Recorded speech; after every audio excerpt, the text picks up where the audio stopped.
unstoppable, yeah, unstoppable. I'm unstoppable, yeah, unstoppable. I'm unstoppable, yeah, unstoppable. I'm unstoppable, yeah, unstoppable.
I always do this. I always forget to take everything.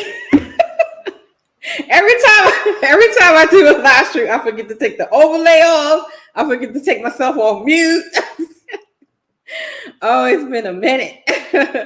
Thank you, everybody, for tuning in. Welcome to RedLipstickVibes, where the vibe is always positive. How's everybody doing on today? I know it's a Saturday and everybody's busy, but I thank you guys for coming through. I see Miss She Said in the chat. Hey, Miss She Said. Today is a very special thing. I wanted to do this for a minute. One of the things I always noticed, I'm going into groups, into autism groups and things like that, or even just like in the public or in the media, it's always the mothers that's out in the front. And we really rarely hear from the dads. So I am so pleased to have, I was supposed to have three, but well, look, God knows who's supposed to be up here. I have one dad here with me today. We're going to talk about some things from a dad perspective. And I want everybody to give a big hand clap and a finger snap for Tony being in the house tonight. Hi, Tony. Hello. How's everybody doing? Good. So let's get started. I'm going to give you the floor. You can introduce yourself and talk about your journey in with your son in autism. You can start from the beginning, in the middle, in the end. I don't care. This is your time. So everybody say hello to Tony for me. It's been an interesting ride, that's for sure. And a lot has to do with my health through the thing, but we'll cover that a little bit. We'll talk about mainly with Calvin. as this journey started, I was working full time. I used to be a firefighter paramedic, um, and I'd work sometimes 24, 48 hours in a row, do different things. Sometimes work day shift.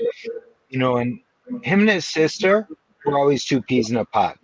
They're 368 days apart, both August birthdays, Oh wow. and they're homeschooled, so they were always together. Everything was always good. He did a lot of other stuff. Mm-hmm. He's a smart kid, and then probably around 9, 10, 11, he started a bit of a divergence with his little things, and environment became a big deal as far as sounds and things being loud. Mm-hmm.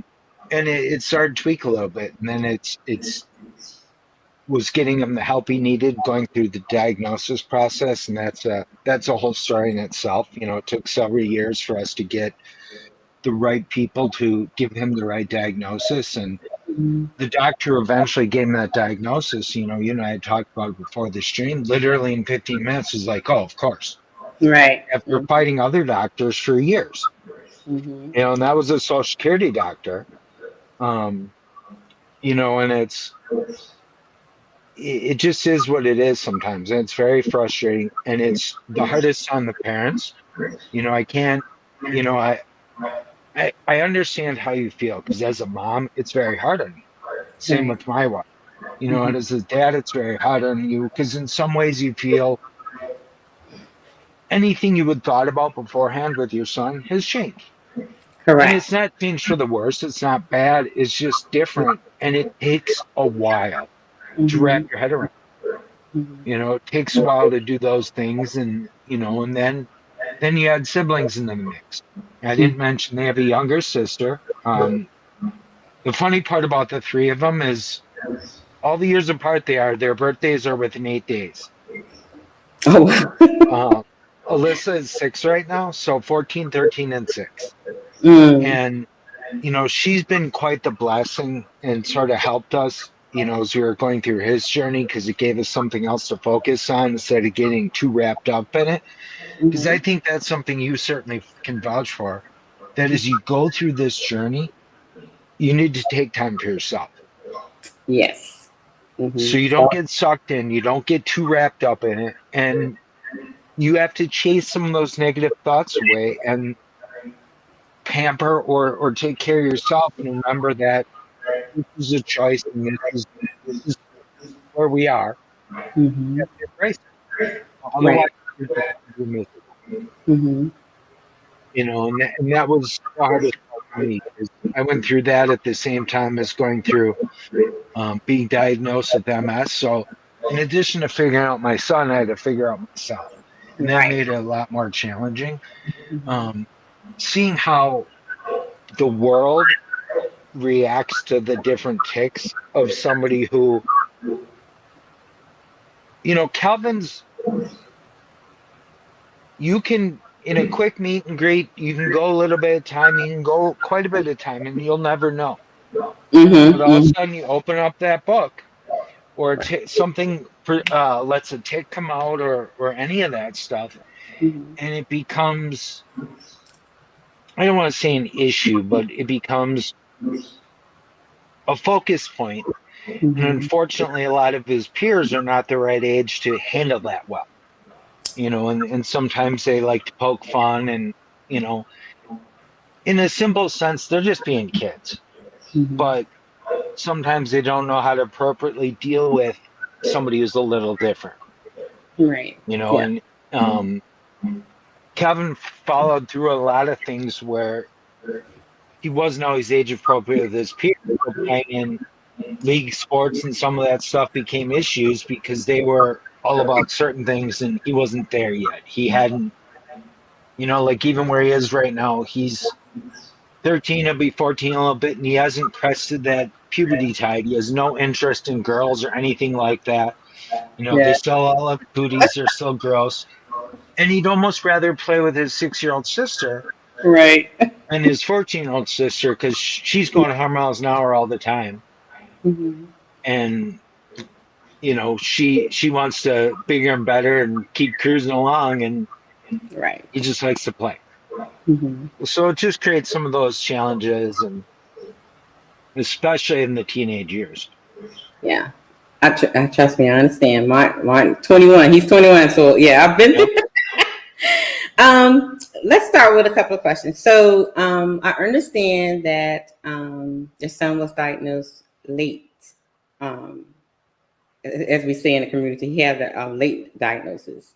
Um, Hmm. could you talk a little bit more about that? When did you notice that something was amiss, like that something was wrong? Well, it was a lot more my wife than me, Mhm. because that was the difference prior to me work when I worked. It was always fun time when dad was home because I was gone enough. Um, because there were like a lot of times, I worked as a firefighter, so I wasn't home that whole 24-hour period. So I'd go to work and then come home the next day. Mhm. So Carrie picked up on it a lot quicker than I did because it Okay. was always fun time when dad was home, is how it Right. was. But then we started noticing minor differences in behavior and abstinence. And, some of that takes a while to figure out. Is this something here or is this just he doesn't Mm, want to do the work? Because like that's still a constant issue is schoolwork, and right. sometimes figuring out. And thankfully, Kevin's a pretty smart kid, so it's usually not too hard, Hmm. but it's getting them to cross that bridge. Same thing, with like even years ago, learning to read and that stuff. It doesn't always want to put the effort in, Right. Yeah. Yeah. and sometimes he uses, he's aware and he knows, but he uses that as a weapon. Like, I'm Mm, just gonna lay in bed today. No, yeah. no, buddy. It's, and I don't know where you are. I'm in southeastern Wisconsin, about 40 miles out of Milwaukee. But today is the Hmm. first 70-degree day of the year. So Yeah, I saw that you guys are so finally getting some warm weather. like with him, he was sort of told earlier today, he's like, "Cool, what are we gonna do today?" I don't know. You're gonna spend the day outside. It's been winter for 5 months. It's now Right. Yeah. spring. It's gonna be warm, and there might be some rain in that later. But Hmm. sometimes it's reframing his mental space because he puts himself in a space. Yeah, they do. But sometimes you need to take him out of that because, you know, like, no, it's not time to do that. Or no, it's time to do schoolwork. Or no, it's just, I don't really care what you do, but you need to go outside and get some fresh air. Right. Sometimes those simple things are hard, you Mm-hmm. know. Exactly. Same with Yeah. the end of night, the movie's over or it's time to shut the TV off. And Hmm. uh, he struggles with the fun ending sometimes, I and think they all those, do. They all do. what's that? Yeah, I no, I think know. they all do. Well, and Yeah. that led to like one of the, as a parent, you understand, and there's so many frustrations, Hmm. and Calvin was on um a Lego team that they competed, and they went to one of the national competitions, and I think they finished in third or whatever. Hmm. But then the next year, he wasn't. Calvin was too many issues. Was sort of the how it was brought to us from the other parents, and he Hmm. didn't always do everything on time, or he was a little different, for lack of better words. And and that's frustrating because it's just one of those times that shows through that other people just didn't have the patience because he's a Exactly. little different, and he's not that drastically different because I don't know how your son is, but like when Calvin goes into some of his temper tantrums, it's just easier to let them self-resolve unless they don't. Hmm. Give him a few minutes, give him some time Yeah. to collect himself, and he usually will reappear. And that's one thing we had to work on a lot Hmm. was the reappearance. The You reappearance. know, Okay. not climbing, because as somebody who has a disease, that hole is vicious, and I can't imagine what because I try to imagine in some ways with autism is very similar to what I deal with, and just referencing when your brain doesn't work the way you want it to, I can't imagine how frustrating that is. Right. And that's got to be, I see that with him. I see in his mind he's thinking certain ways, but his body just wants to do other stuff. Or, that's another thing now with puberty and growing up and other stuff, the appropriateness of, no, your hands don't always belong in your pants. You're growing Right. up, you're being Right. hang on a second, a bigger kid, and these things matter more. Right. And that's, one thing that's nice is my wife is a director for the 8 local Girl Scout chapters, and she runs the camp. Mm-hmm. So because Calvin has a disability, he's allowed to go to camp till he's 18. Because otherwise, they cut the boys off at 13. Oh wow. Okay. They don't want the boys at the girls' camp. Well, hormones, that kind of stuff, and I get it. That's Girl Scouts of America rules. But because Calvin has his thing, and he'll be able to still go, which is nice because that's a good environment for him. Because he's mostly with the boys. There's not a lot of boys there, but it's peaceful, it's quiet, it's not forced. There's no expectation of performance like intramural sports or different stuff like that. So, and he's outside, and he can do that stuff, and he's able to be independent, and that's been a good thing. And it's nice he's going to be able to keep going because he enjoys it. And it's finding that little stuff that they enjoy sometimes that. As long as it's not too deep of a rabbit hole. That's one of the things that we're facing right now with electronics. So I remember you were telling me that, because I wanted to talk about it, the school. You said that he's being homeschooled. So how, now did you take him out of, was he always homeschooled, or did you take him out of regular school and then started homeschooling? That was our plan from the beginning, but we wanted them to meet everybody. So Isabella my oldest went to kindergarten. Calvin went to 4K and kindergarten at the public school. And then that just reinforced our decision. And it is what it is. You can pick out any different issues you want with schooling systems. I think one of the issues we have around here is it's a very urban professional area, I would say. So there's a lot of dual working parents.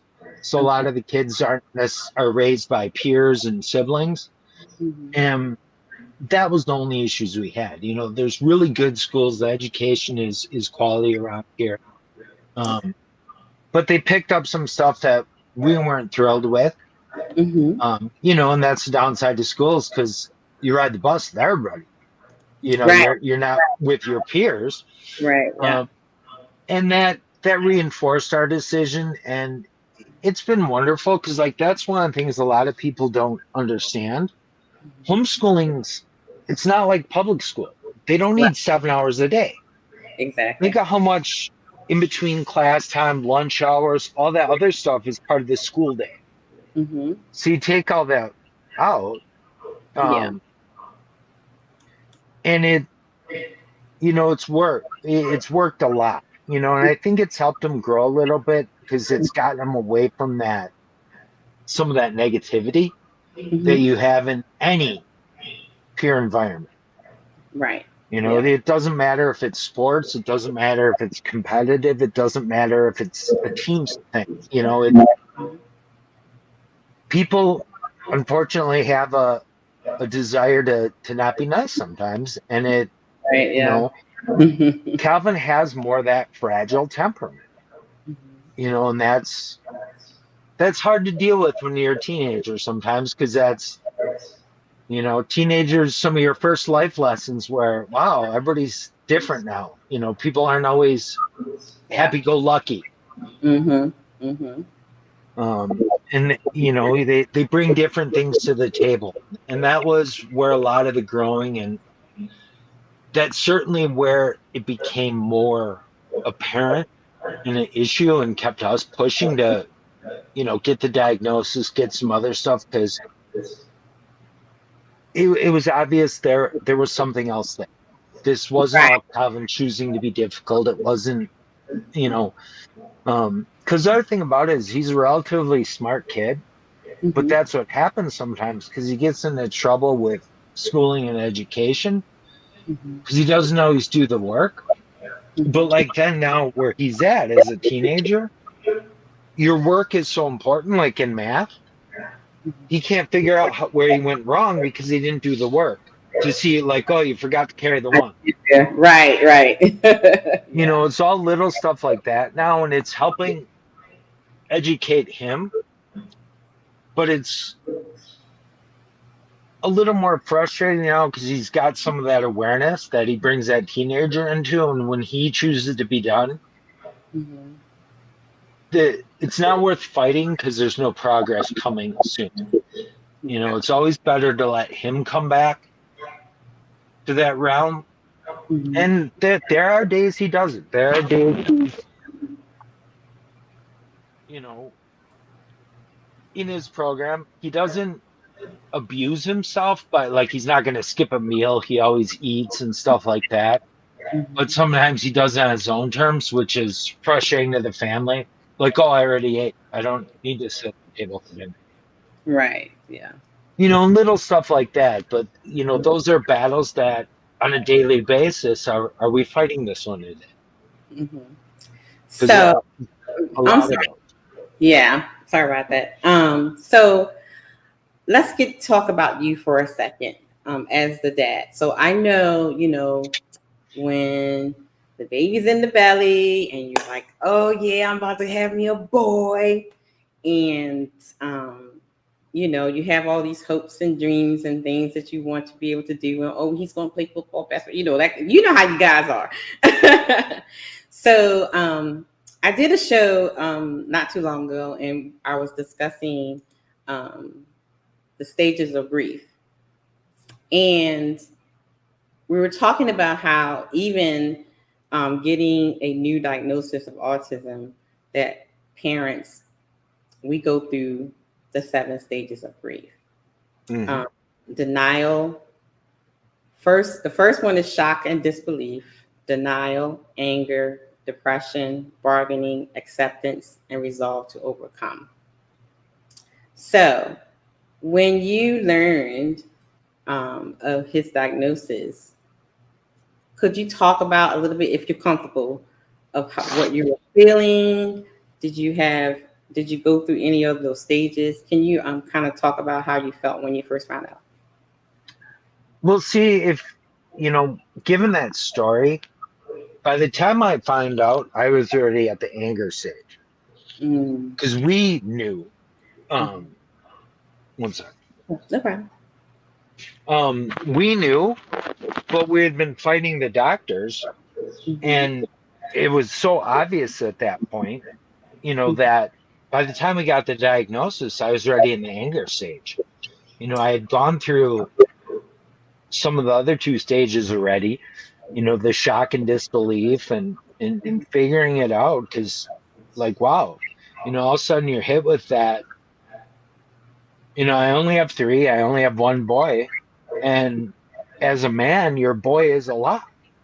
Right.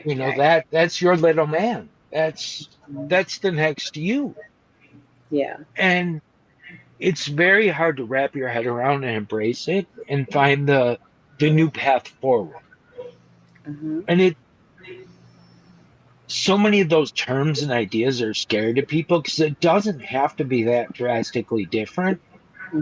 A lot of what has to change is you and your perspective of how you look at it and approach it, because it takes different patience in different parts and different levels of understanding, and also that knowing when it's time to just leave everything as it is and revisit it, whether it's half hour, 1 hour, or the next day. Right. There's just battles that aren't, because that's one thing. I don't know how your son was, but like every now and then Calvin will dig his heels in and it's on, and it's like, dude, I don't want to fight with you, but it's obvious you want to fight with me, and I don't understand. But Oh, your laughter shows me you get it. You understand. yeah, yeah. They Because can. sometimes they do that. You're And, right. one of the things I think my MS has helped me understand is that Mm, torture. mm, It is very torturous to have thoughts and then your body can't complete the process for whatever reason. And I mm. gotta imagine with some autism is very similar. Yeah. Because I know Calvin has the right idea sometimes, but the execution does not look like the right Right. idea. Put it. Yeah. Mm-hmm. Yeah. Yeah, Pretty right. it's and it's so appropriate to like your the pins and like your shoes and that, it's a very difficult puzzle. Yeah. And like difficult puzzles, close Mm, doesn't work. exactly. Close is just a wrong piece in a wrong spot that's going to cause other issues. Exactly. And you can't force it because that certainly doesn't work, Mm-hmm. you know, because when their heels are dug in, the sun's going to be red till tomorrow. But you know what I mean? It's some of those, they need a cycle to get their brain off of what they're stuck on. Yeah. And it's not always mom or dad that can be that interruption, that Right. change in thought. Yeah, that's true. Like I was battling with my son for 2 days about getting his hair cut. So Did you have hygiene issues? actually no. And that's one of the things I'm really blessed about. He likes to clean, not just the house or things, but he likes to clean himself. So no hygiene issues. He's pretty self sufficient. Like I never had to fuss at him to like you really need to make sure you wash yourself. You stink. But See, that's some of yeah. what we're dealing with now. Hmm. Um, he doesn't like to be dirty or gross, but Okay. he it's that transition from One thing to the other. well, a few years ago you didn't need to shower that often. But all of Hmm. a sudden now you hit puberty and all of a sudden you got an odor, your clothes got an odor, and you need to clean it every so often.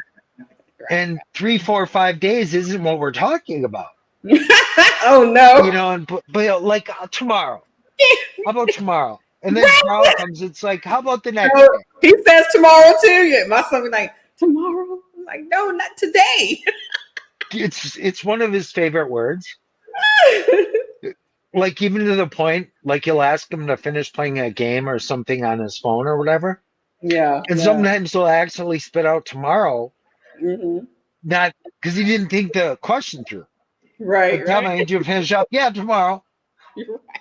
Like I don't No, you're not getting off your phone tomorrow. so anything that would take Mr. Cable away from whatever he's doing right now, most likely is YouTube. Whatever he's doing right now, it's tomorrow. Can I do it tomorrow? I don't want to do it today. Can I do it tomorrow? Because I don't want to stop what I'm doing right now. So yeah, I get it. I get that part. Well, and So, almost go ahead. one of the other things about that Mm-hmm. is technology has made part of that worse. Mm-hmm.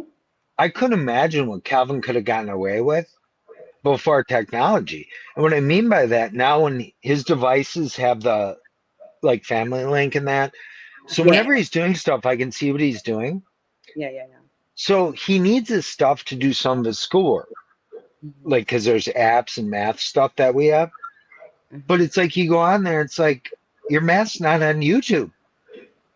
But I can tell that from Right. upstairs. I didn't have to go check on him. And, Mm-hmm. and for a while he's like, Dad, how do you always know what I'm doing? Right. Right. Because it's all part of the program, Calvin. Right. And, Right. Yeah. and I think their minds are, I don't want to say easily triggered, but easily drawn into certain Mm-hmm. fun things, Yes. and did your son, as he went through puberty and that, did he have any issues with exposure to reality, like referencing movies? And what I mean by that is Calvin still is on younger movies than Mhm. his age. Oh no. Mm-mm. Okay. No, and actually, he kind of transitioned as the older he got, and I guess his interest was different the older he's gotten. So when he was little, it was like little Einstein, the Mickey Mouse Club, you know what I mean? And it was like the little Hmm. the little movies, Curious George movies, and what is that one? Oh, he loves Mimo. It Hmm. was all about Mimo, you know what I mean? And the older he's gotten, then it was Independence Day. Okay. I have 5 copies of Independence Day on DVD. If anybody want to buy one, I have it. The original one. Because my son was obsessed with Independence Day. He knows every word. Okay. I'm starting to think that it's real aliens coming because he just fixated on that thing. Like he knew it. So and then so he started to like other things, so I think the older he's his interest, man, but he's more into music more than anything, so he's really Okay. not into movies, so it's music, so because he plays the piano, so it's all about the jazz and blues and stuff like Nice. that, so yeah, yeah. That's See, we're at that age right now where there's so much different stuff that you can do learning through movies, but he Yeah. hasn't crested that corner yet. And that's where a little bit of the frustration is Hmm. because we as a family are struggling for family activities. Because if uh, you put the family on a board, you have up you here, saying, down here, over yeah, here, okay, okay, so trying to get something that everybody enjoys, right, unless we're right, traveling or something else. And, yeah, let's face it, that's one of the harder things in this day and age is between doing things outside of the house has become more challenging, especially with 3 kids, because nothing is as affordable as it used to be. exactly, yeah, yeah, Especially food. You want to take them out quick to eat. It's not the it's three not. kids. It adds up quickly. Right, because like I only have that one, and yeah, you have 3 little ones in tow, so yeah, that the price, yeah, definitely will go up. We're going outside, but I think that like nowadays, I'm actually going to do a live stream about the benefits of taking our kids outside, the benefits of them going outside. It does help them in their social cues, their actual communication skills, and things of that nature. So I think a lot of Well, times, I know, like with my son, I used to just take him to the park, and like in the park in New Orleans, they had like this nature opening, and all of the different ducks and all kinds of animals nice. would be over there, and he was just fascinated with it, and so it was like he loved to go to the park because it was like this magical place, all these beautiful looking trees and flowers and things like that, and so I try to tell parents to try to, even though we want to take them to the Chuck E. Cheese and the what's that thing where they jump around and fly off stuff,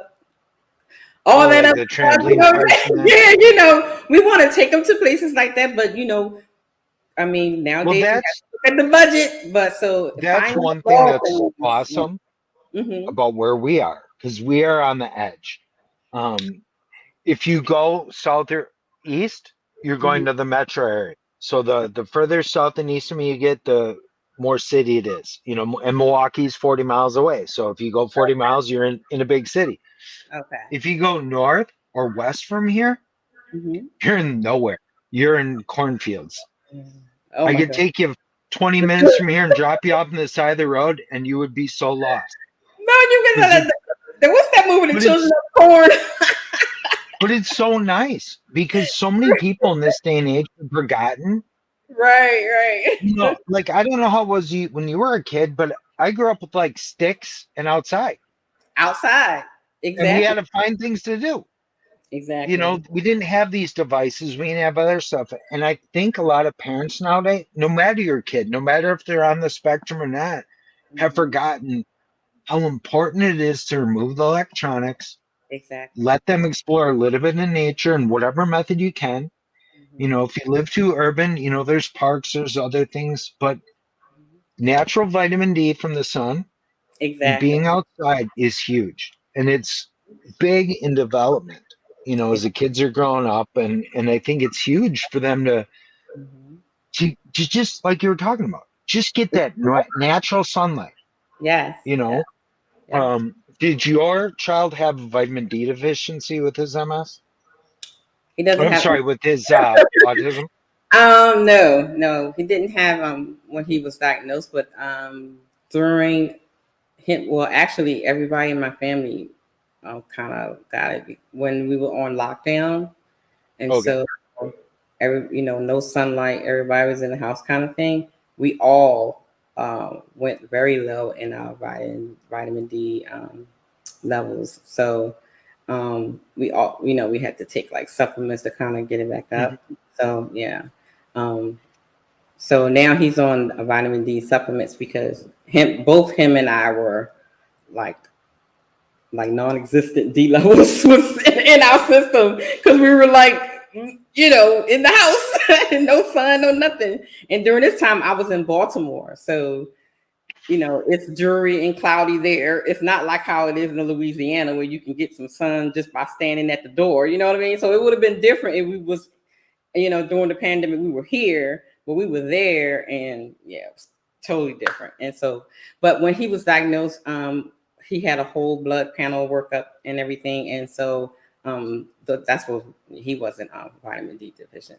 So no, that wasn't one of his things. So, but I'm quite sure now that a lot of kids are not going outside; they're stuck on these iPads and phones, and not only just kids with autism or any type of disability. I'm Everybody. thinking I'm hearing all of them are deficient in some type of vitamin or mineral because they're not Mhm. getting it, and we're not getting it in our food because the food is the food is not real food sometimes. So And yeah.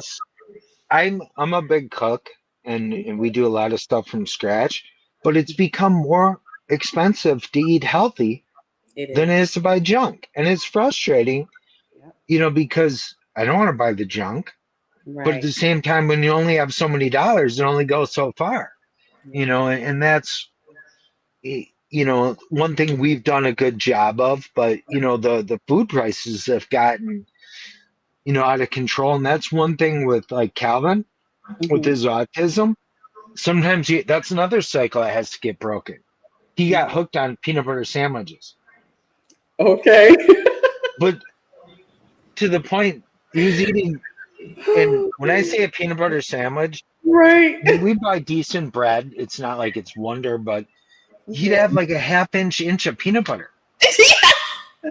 And he'd have 3 a day, and that would be his whole meal. It's like, all right, dude, you got to eat some. We always have fruits and veggies, and it's like you got to like have All right. something in it. Oh look, okay. So when Mr. K was first diagnosed, he had this thing, with the chicken nuggets. It was always the chicken nuggets. So chicken nuggets thing was okay. Chicken nuggets, chicken fingers, okay. But I don't know where he got this from, but it probably was me because I was all. But he only wanted a certain type of cheese. It had to be Vermont stone aged white cheddar cheese. And I could only get it from this expensive crazy store. But that's the that's the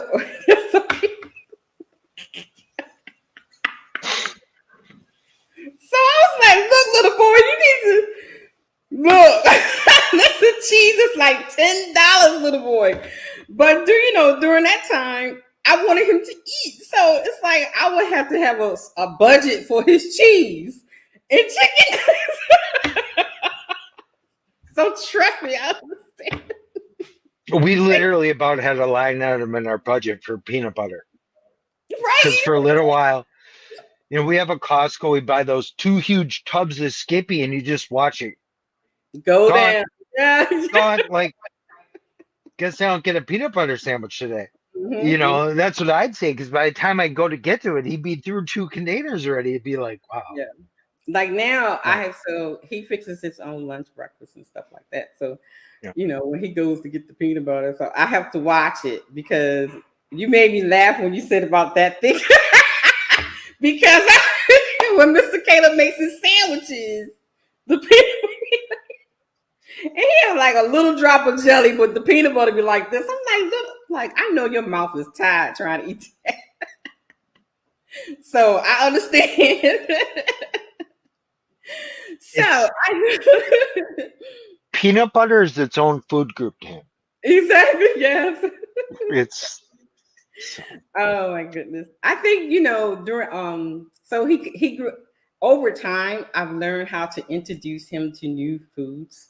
So the more I introduce him to new things, so his palate is he'll eat almost anything now. So the only thing I have to work with him on is vegetables.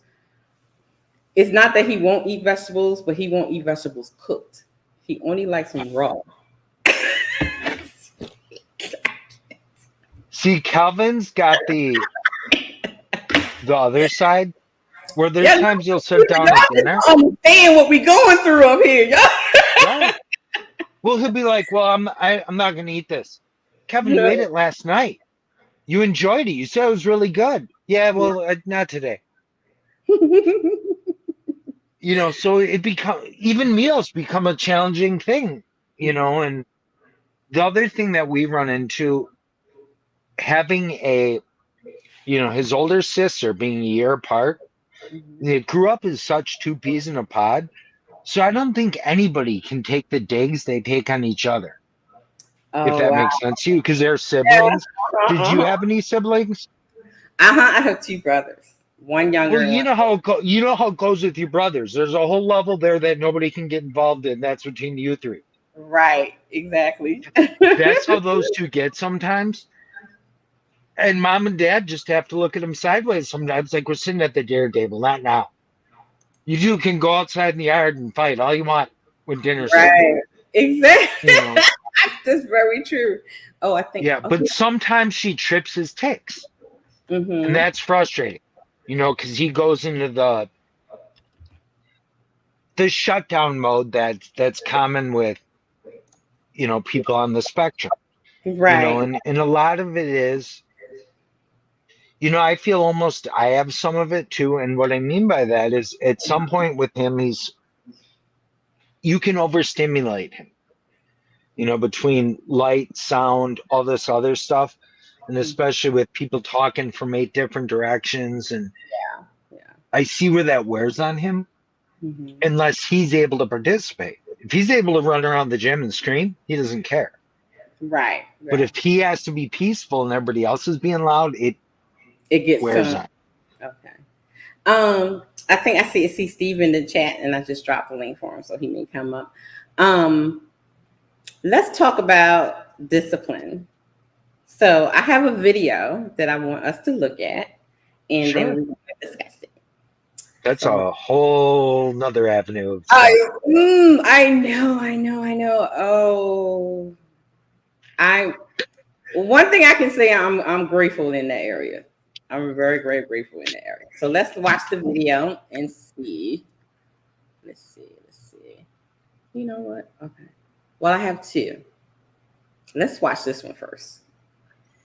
This is where he's put his head through the wall, and this is where he stood and kicked it.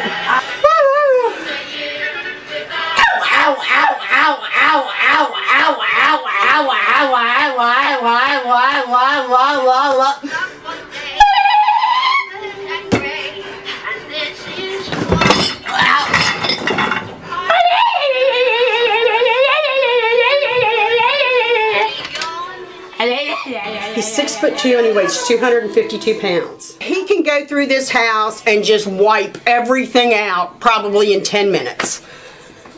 I've had him turn furniture over. You see all the windows and stuff. The air conditioner back in the bedroom, he'll sit and punch that till it's in pieces. In other words, if it breaks anymore, it's kind of like it's material. It can be replaced. I don't even let it bother me. But the destruction is just unbelievable. What are you so mad about? I have to go. Why, those What are you so mad about? The Miser brothers. Calm down. Look, you got Santa Claus is coming to town. Of all the fool things for them to do. You got Santa Claus is coming to town. Don't do that. Owie. Owie. Owie. He's part of the family, and you hate to give up on your child as a lost cause. But I've come to the conclusion now that the best thing would be to place him somewhere where they can control him and they're not going to hurt him. I'm afraid, though, if I do leave him at home, it'll be like that man that they took to one of those group homes or centers last weekend that got out of control and they tased him and he died of a heart attack. Yeah, you understand what's going through my head, why I'm not opposed to taking him and placing him somewhere, because this can't go on and other people cannot control him like me. If you ask me, still in serious trouble. What's the problem, officer? What's the problem? I'll tell you what the problem is. Driving. Oh, owie. What do you call that thing You anyway? gonna watch your movie? Vixen.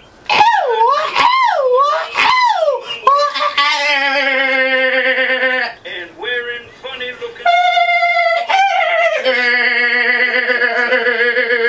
Maybe they look like babies.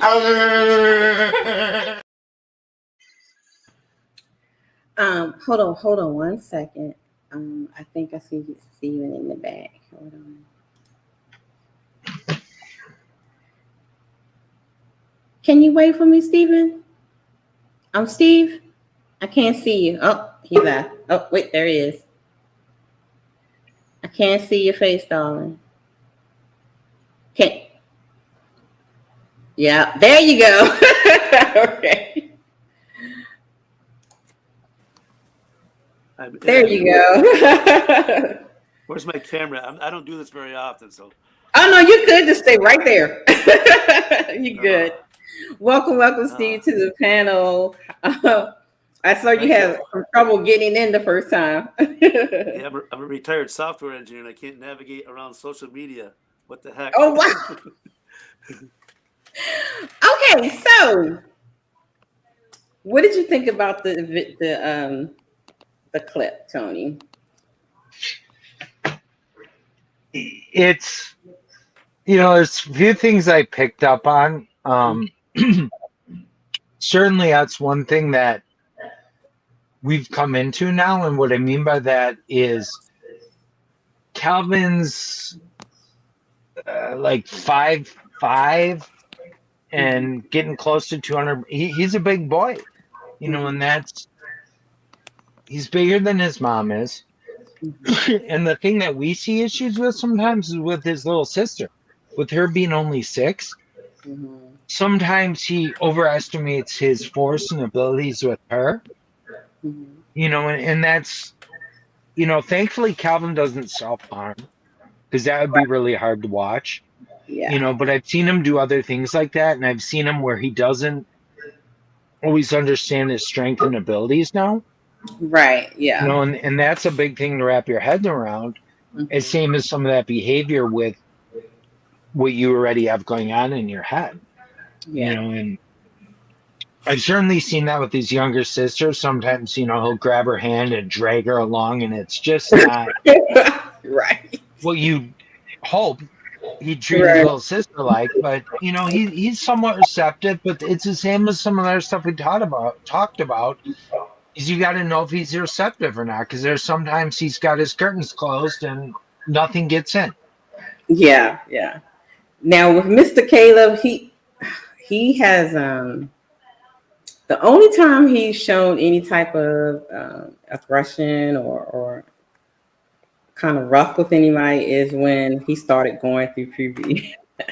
And so those hormones, I don't know. I can't explain it for you guys, but the doctor explained like the aggression or something was, he was trying to figure that out. And testosterone. Yeah, so one of the teachers was telling him something, and he did not like it, and so he grabbed her by the neck. Ooh. So, yeah. Well, that's the other issue at this age. There's Yeah. a lack of understanding of repercussions in real world stuff. Right. You And know, so, same with Calvin putting her Mhm. hands on girls a certain way. It's like, dude, you gotta understand the world won't. The world is not going to be concerned that you have to say why you did that. Mhm. Mhm. They're going to be, that's not okay. You just can't do that. But trying to get somebody like Calvin to understand that, Yeah. especially anything to do with the opposite sex, And so, like, what but during that time, we had to like, sit him down, trying to teach him and show him, like, you can't, you know, you can't get mad and choke people. Like, you know what I mean? Because, like, my son is 6'3", almost okay. 300 pounds. So, he's always been Woo, a big he's a boy. big boy. Yeah, and very, very superhuman strong, Yep. literally.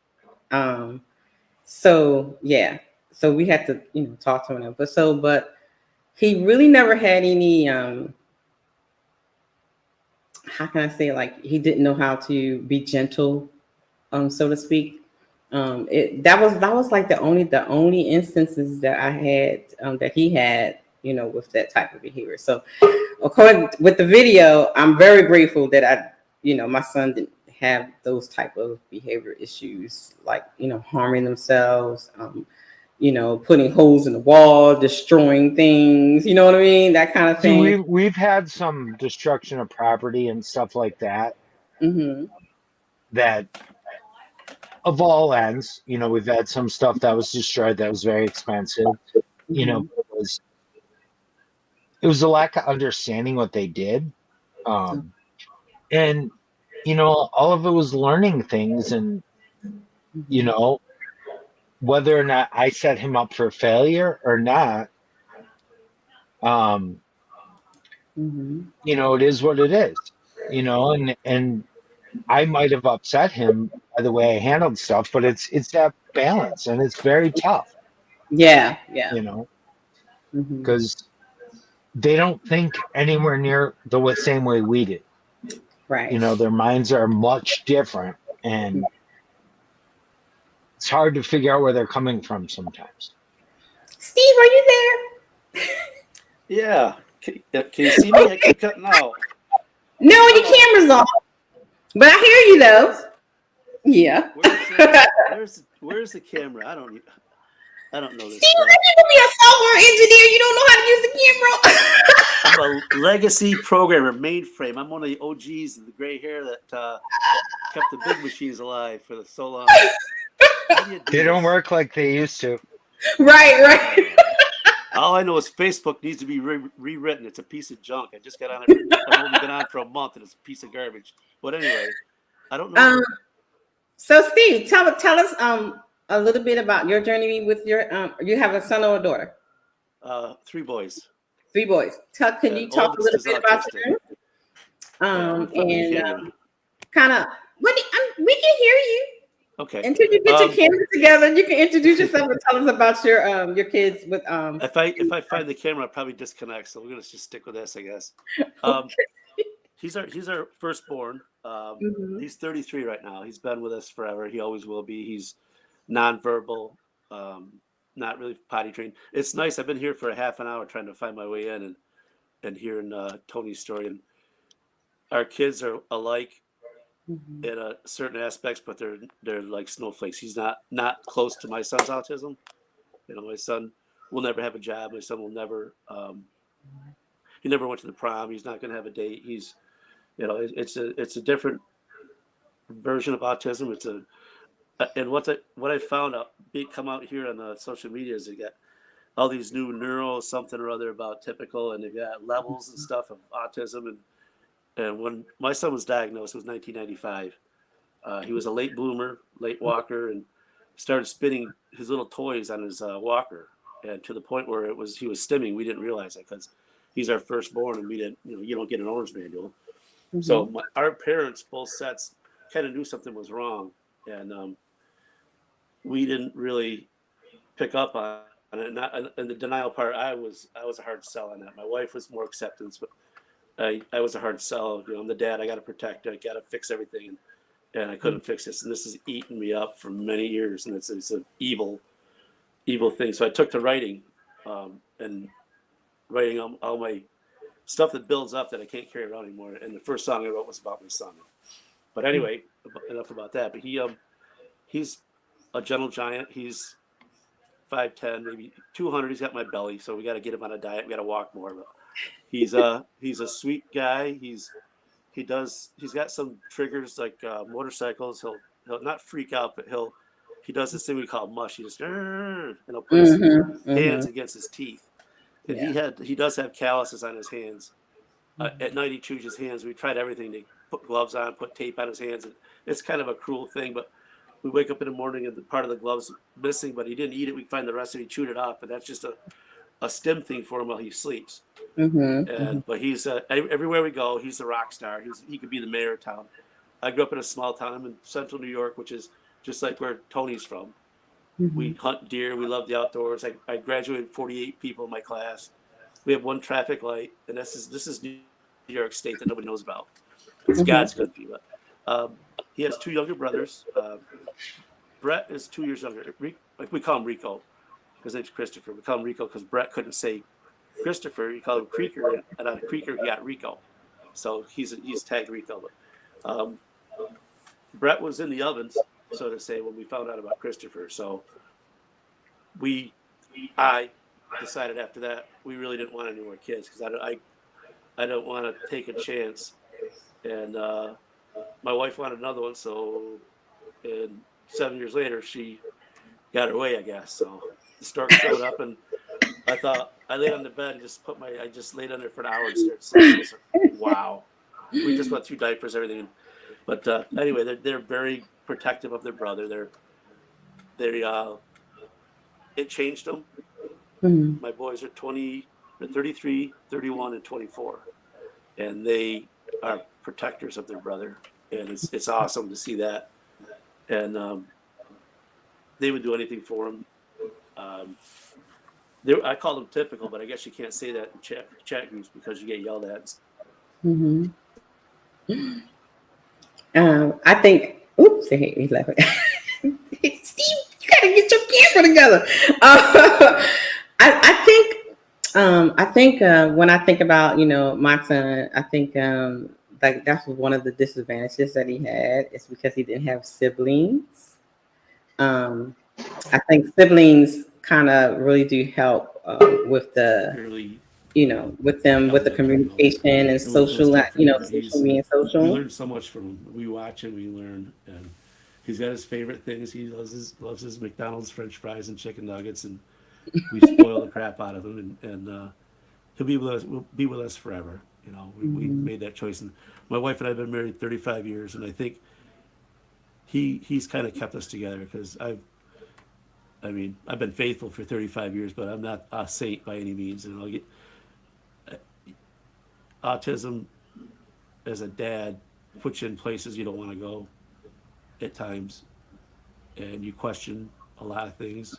And I'm not going to cry. I already did that when I wrote my 3 songs, but I've got more estrogen in me than a 13-year-old girl right now, and I don't know where the hell it's coming from. I'm 58 years old, but it's just life's changed a little bit, and to see things. I'm semi-retired. I do construction now, so I work 20 hours a week, but I see life a little bit different now, and I watch, and we do a lot of things. I've got a tandem bicycle. We ride that under protest. He doesn't really, like to get on. We throw him on, put a helmet on. Come on, you're going, and we go for walks and things like that. We do his favorite things, but it's kind of limited. I mean, his girlfriend is Minnie Mouse. He loves his characters. Whenever we go to a baseball game.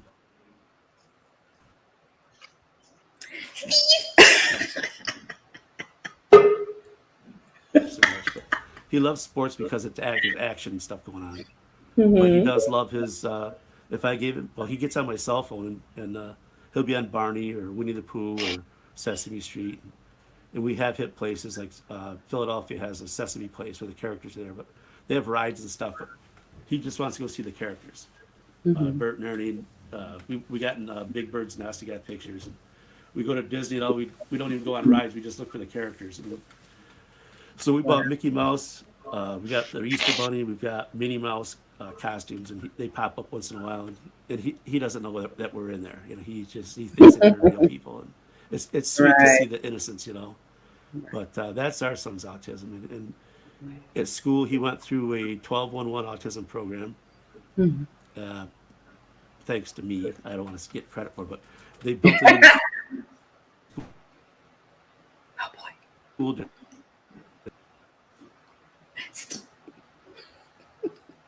Let's just wait a couple of seconds. He might pop back up. Yeah, that's fine. There he Had is. their own room for school, and I did over 100 IEP meetings as a parent rep. Mm. Was requested a couple times. Ones I didn't want to go to, but you got to fight for everything you can. But our district was very, what's the word I'm looking for? They were good to work with, and they took a lot of advice. But our resources are limited, not being around a city district where there's more to offer you. You take what you can get, Mhm. and I'll backtrack to early diagnosis. Back in '95, we didn't know what causes autism, and we were hot on the trail, but we didn't have internet then. We had flyers we get in the mail. We did signed up for things that we could find here and there. But he, his autism, we believe, if I was a betting man, which I am, that his is caused by a chromosomal translocation, which is genetically an abnormality when he was conceived. He had two chromosomes that split and joined the opposite. So you pair them up in pairs of 22 and you have an XY for the parents. And his 5 and 7 split, and they join the opposite. And on the 7th chromosome, where his breakpoint is in the long arm of the Q region, is an autism gene. And it has to do with the language, and he's nonverbal. So it's a almost money in the bank, but it's almost we had ourselves convinced that was it, and the rarity of it, and we had our DNA checked as well, and neither one of us carry that abnormality or the balanced translocation. So he's considered a de novo, which is the first of his kind. So he go, well, we're going to give him genetic counseling, in case he wants to have kids later on. We just kind of looked at each other. I don't think that's going to happen. But he does love the ladies, though. Wherever we go out to lunch, he's not hesitant of walking up and putting his hand out. And he gets like a little slide, like a high five. He gets this little slide, and everybody knows he.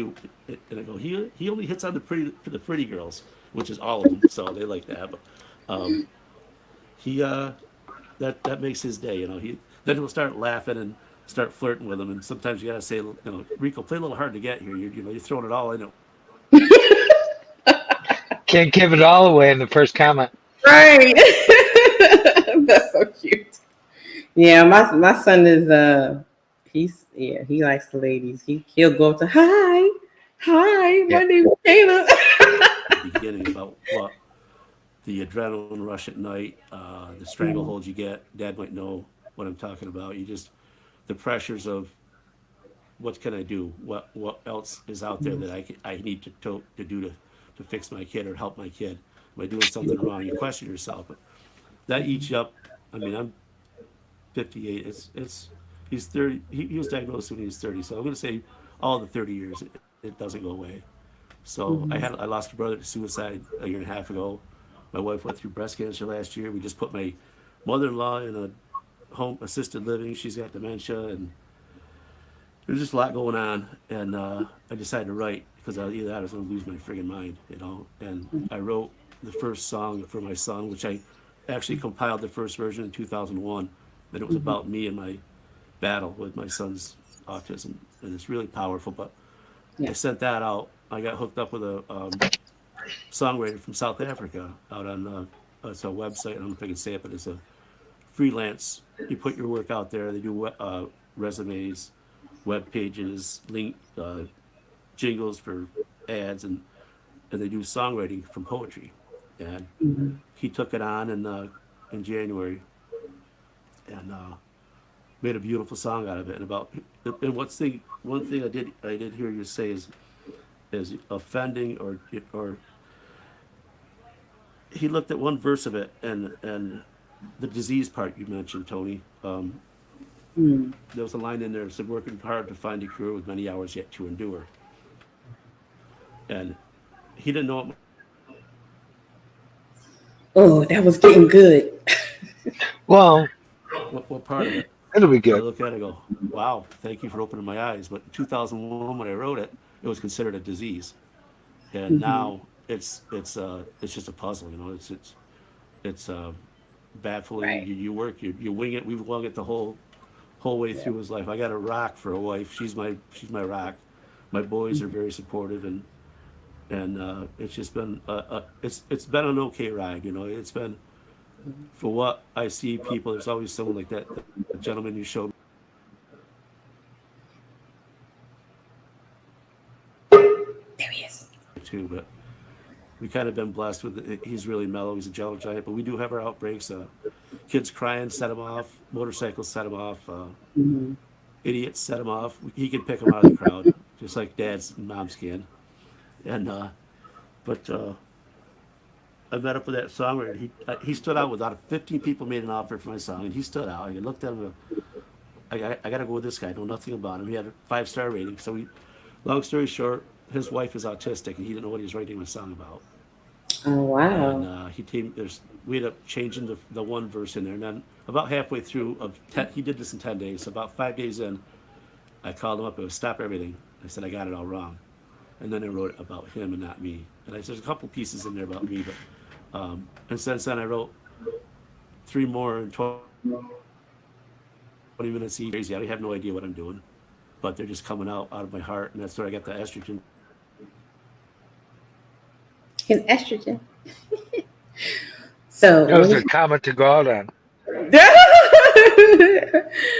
um so when he comes back, this is the question I want to ask you guys. What are some ways you bond with your sons? Because I know it's kind of difficult now, you know. Yeah, Oh, it's a struggle. it's Yeah. just been Uh-oh. we've been blessed with our son because our other 2 left the nest, and we're always going to have one son. He may not be perfect, but he's our joy. He's a great kid, you know, and I wouldn't trade him for the world. He's a good kid. So Steve, I was asking Tony, can you hear me? Can you hear me? I can't hear you. Uh-oh. Okay. The question's on the screen just in case. So, what are some ways you bond with your autistic child? Because I know we talked about I it earlier, lost my. Tony. Uh-oh. We talked about it I earlier, hate you these. know, that you know, sometimes we have this idea, you know, we're gonna play baseball together, we're gonna, you know, throw the ball, you know, do this and that. We'll teach her how to do it, you know. You're popping in and out. I don't know how much you heard of my stuff, but Yeah, we heard you. I just started to ask a question that's on the screen. Can you see the screen? It says, what are some ways you bond with your autistic child? So Tony, could you tell us some ways now that you know that, you know, some things he's just not interested in, what are some other ways you bond with him? Well, we found some common interests, and we do have some common interests. Like he was always into Legos, and there's some other stuff, and it's that balance of finding stuff he's interested in, but also uh, allowing him to use it correctly and not, make a mess of it or turn it into another puzzle for, using that term for exact reasons, and that's some of what Legos have become, and they're, sometimes everywhere. Like you wonder how they get in the laundry or different stuff like that. But it's a very good creative outlet for him. Mhm. I had to put you on mute, Steve. All right, Steve, you ready? You want to answer the question? oh, sorry. You ready to answer the question? I think Steve got bad Wi-Fi. Yep, I think Steve got bad Wi-Fi. Well, yeah. Yeah, That's right. he keep popping in and out. Yeah. Like I said, we're rural. Yeah, I can tell. I hate this internet, man. It shouldn't be done on the So, mainframe. so Steve, could you tell me some of the ways you Yeah. bond with your child? You know that some things he may not be interested in. So, what are some things you do with the bond with them? Some of the ways you bond with your child, you know that some things he may not be interested in. So, what are some things you do with the bond with Um, we, as much as he's autistic, he likes to wrestle, them? and I maul him. You know what I mean? We have our times before he goes to bed. We have a little routine where I tackle him and rough him up a little bit. He giggles, and I bite him like I'm a lion, and um, just love him. Just I'll do football tackles with him. And I'll call it before he gets ready.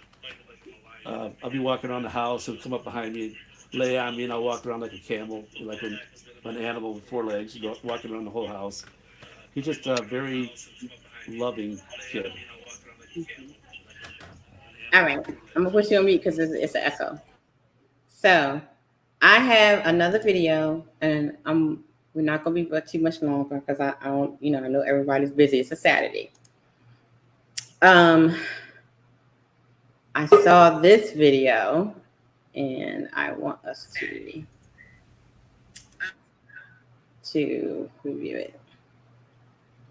The father of this autistic boy just broke his silence and says that he's concerned about the well-being of his child. The son was featured in this video that went viral a couple of months ago, showing him being hyperfixated over some Applebee's and getting aggressive with his mother. The purpose of this video and the mom's page in general is to show her life as an autism parent, which does frequently show Cash having outbursts like this. And it's because the outbursts happen so often that people are questioning the mom's parental abilities and if she's doing enough to de-escalate the situation. To which the mom responded by saying that Cash acts the same way at her house as he does at his dad's house. However, the polygraph determined that was a lie because Papa Bear chimed in and said no, Cash doesn't. Cash is much more well-behaved around him. Whenever he does have an outburst or gets hyperfixated, they know how to remedy the situation. They don't turn on the cameras to record him instead of helping, portraying him as a monster on the internet.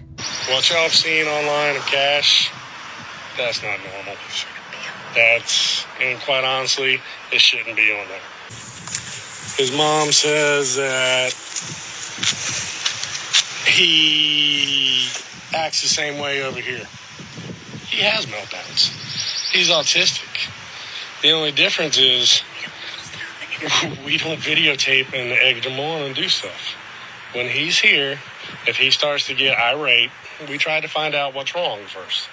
Sometimes it's because he's hungry, sometimes because he's upset and sick. But usually if it's something we can't control, hey man, go to your bedroom. He'll go to his bedroom. I'm not saying things are perfect, but what y'all see online is not typical. And I've had people reach out to me and be like, hey man, is that the same Cash we saw Sunday morning at church? I'd be like, no, it's not.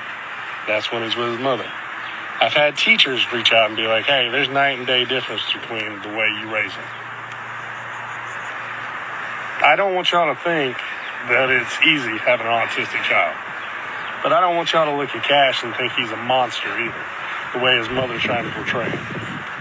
I've reached out to her and her husband and asked them to please stop doing it. In a roundabout way, in text messages and from what people have told me, it was, you can't tell me what to do and I'm making money.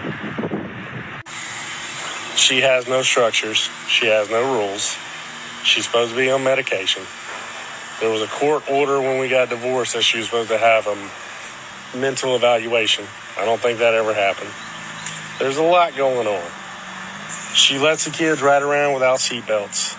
She doesn't necessarily put their safety first. And right now, I feel my children are being exploited. When asked about the claims Cash's dad made, the mom asserts that she is a good parent and will not be responding to negativity. Now, I definitely understand why the dad is concerned about the well-being of his children, especially Cash, because why would you let a child that is prone to outbursts that can get quite aggressive, carry around scissors as a security blanket? What do we think about this? Do we think the mom has Cash's best interest at heart, or do we think that she's only seeing green and that dad needs to come get his children? There's so much in this video, Tony. of all, I one of want the things I can say the about mama because I am in agreement. Why are you doing? Why are you putting? I don't even put my son on social I could media. make a spectacle of my child and make some money off of it. But Exactly. what would that make me as a dad? And it's That crazy, wouldn't because, right? And it's that crazy. wouldn't better him. Mm-hmm. You know, Go ahead. that's going to offer no improvement to him. He might have fun with it for a little bit, but Right. in the long run, he will realize, you know, there's big downsides to a lot of that stuff, and a lot of people forget that a lot of that lives forever. Because Exactly. all it takes is one other person to screen capture it, and it's not gone. Exactly. You know, and that's, you know, that's deep stuff you can do that can mess with your child long term. Mm-hmm. And making a mockery or anything about any parts of this, you know, and that's why I like the term spectrum, because how many of these kids can have the same diagnosis, but they're so different. They're Exactly. just a different piece of that puzzle. Mm-hmm. You know, and as Steve was talking, that was certainly things I don't know if Calvin will be able to ever live on his own. Mm-hmm. You know, but he's only 13. We got a lot of years to Right. figure You it got out. time. Yeah. Mm-hmm. But I don't know. And Right. I've certainly accepted the fact that he might not, Mm-hmm. you know, because I don't care about everybody else's opinion. I want the best for him. And if that means living under my roof, so be it. Exactly. I know with this video. Okay, so I'm triggered. Let's focus on one part. Well, we're gonna break it down a little bit more, but it's this one part in the video, and I find it very interesting because I see this a lot, not even with children with disabilities, but I see this in raising children, period. That kids tend to be one way with mom and one way with dad. You get where I'm going? Oh yeah, And 100%. even like in the video, he was saying how there's no structure there, there's no routine there. You know what I mean? So he has a little bit more structure and discipline at his home when his son is there. And then, you know, mom is, yeah, she just, you know, yeah. So Well, what I do you have to think of that? remind my wife of that sometimes, because I Mhm. see it with Calvin, and Mhm. we have a pretty good structure system. Okay. But anytime that's disrupted, it affects his behavior. And I've Mhm. called, you know, I hate to be that guy, but that's, you know, I've been with my wife long enough. I'm not afraid to call her out. And Mhm. she will do that sometimes. And I'll have to point out to her, it's like, no, you broke the structure. Right. That's what caused the issue. Mhm. Because, you know, Calvin can get very regimented, Mhm. you know, and we have a lot of signs around the house because that stuff helps. Keep him Yeah. in, you know, what you got to do. Same as simple stuff like going to the bathroom. Mhm. You know, you had to put a sign up. Hey, when you're done, you got to flush the toilet. Right. Right. It's just little reminders that help, you know, and that stuff has always helped. Mhm. But some of it's addressing that as a parent and understanding, like, yeah, we got to have some signs up. May Yeah. not be what you want, Mhm. but it actually will make your life better. Yeah. And that's so crazy because I'm going to do a show on visual visual aids too. You know, some, like you said, signs, scheduling. You know, sometimes they need those visual cues to make sure they're following a routine of what they need to do. And even in behavior, a lot of times with our kids, they can't express themselves and tell you exactly what is wrong with them. But I know, like when Mr. Caleb was, when he was like maybe in first, second grade, we had a little chart that had the different emotions on it and stuff like that, and it helped me understand when he does this and this is, he'll point out to angry, he's sad, or like now it's so funny because like I said, he likes music. So what he does is when he's feeling sad inside, he goes and he plays this song on YouTube, and it's a violin, and it's playing a sad song. so, so he's letting me know that he's feeling sad about something. Well, you know, it's a good thing you bring up, because we've had to do that with Calvin. You know, when he goes nonverbal, the smiley faces. You know, which one are you? You know, you have that stuff, and those cues. You know, it's the same as the signs. They help a lot when they go nonverbal, because you don't have to be verbal with them. You can just, you know, it's right here. We've discussed this. This is what it is. You know, and that's why it's good to have some of those layouts. And that was the comment I was going to make. That's funny is my bedroom and my bathroom are the only two rooms we don't have signs in. Every other room has signs of little reminders. Yeah. You know, because it's just, it makes his life better and easier, and our lives better and easier, because it's just the little stuff that you get sick of harping on. You know, and I was triggered by that video, Lord, because I see it so much, and this is why I wanted to talk to the dads, because when I'm doing my sessions with parents, and it's usually the moms, they are like this mom or the mom that we saw before. You know, no type of sense of urgency. You know, very nonchalant, or they're very babying. Like the kid can be 18 and they're still treating him like a baby. You know what I mean? Like, you know, and you know, let them get away with murder. And I try to tell parents all the time, even though your child is autistic, you still have to give them some type of structure, routine, and discipline. If not, you're going to end up like the lady in the first video with the holes and stuff and everything torn up, and you hit his hand around your neck. So it's very I feel it in them. I feel the structure for them is actually more important than a non-autistic kid. I think the structure is very beneficial and helps them frame the parameters they already live within. You know, and it's that little stuff, you know, like the signs that we were talking about that help keep you in that reasonable around the house box. You know, you want to scream and yell, go outside. Right. But in the house, we have expectations. You know, it's the same with, you know, we went through a phase recently of like, he was just taking food to his room and eating in there, but that it stays in there. Oh, oh no. Well, and we have a problem. Right. We have two labs. Oh my goodness. So goodness. you can't leave food laying in your room. Yeah. And the dogs aren't going to go get to it. You know, and that was just a learning curve, and that's one's been slow, but that also comes to the other thing, because that's a basic human need. You want to eat, you're going to eat. Yeah. You know, now, but it's with me, like I said, Caleb is he's in that middle between high functioning and level 2. So he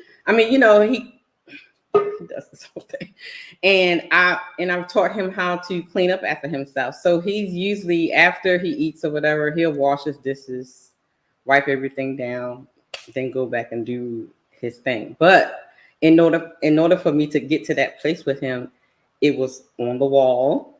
You do this, that, and that, and that. And then after a while, it became, you know, just like with anybody, it became habit. So it's like a habit for him now. So he just automatically does it. So sometimes that's the hardest part, is establishing those routines. You know, and ingraining, like you were saying, as a habit. And like, this is what we do. Okay, we're done eating. Now everything on the table has to get put away. Exactly. Yeah. Now the only thing with Mr. So he does get obsessed because he has his own cup and he has his own plate and he has his own stuff. And so when he's putting things away, it has to be in that spot. And if you put anything in his spot,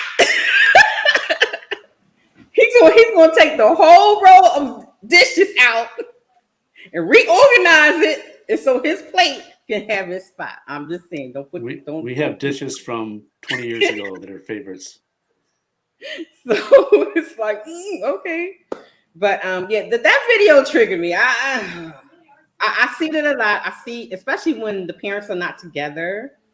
The difference in raising them will vary from household to household. So, having seen that, since you both are with your with the moms, do you find the difference in raising or discipline while you both were still in the household?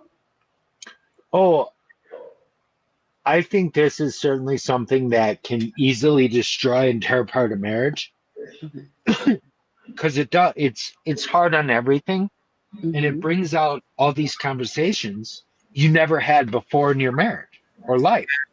Okay. You know, because now these other behaviors are coming up.